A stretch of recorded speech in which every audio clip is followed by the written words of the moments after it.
நீங்களே கொஞ்சம் யோசித்து பாருங்க.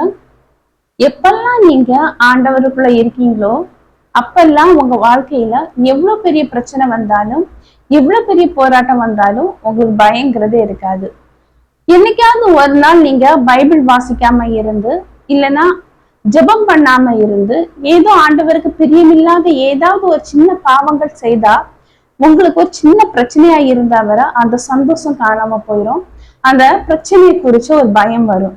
இப்படி உங்க வாழ்க்கையில சந்தோஷம் இல்லாம பயந்து போயிருக்கீங்களா?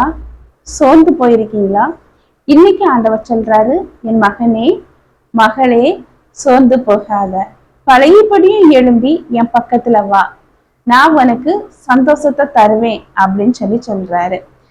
ஆண்டவர் நினைச்சார் மட்டும்தாங்க எல்லா சூழ்நிலையிலையும், எல்லா இக்கட்டான நேரத்திலையும் சந்தோஷத்தை தர முடியும். இன்னைக்கு உங்க துக்கங்கள் சந்தோஷமா மாறும். அதனால ஆண்டவர் இன்னைக்கு உங்களை என் மகளே என் மகனே என் பக்கத்துல வா அப்படின்னு கூப்பிடுறாரு. அதனால கலங்காதீங்க, எல்லா பிரச்சனையும் மாறி போகும். ஆமே.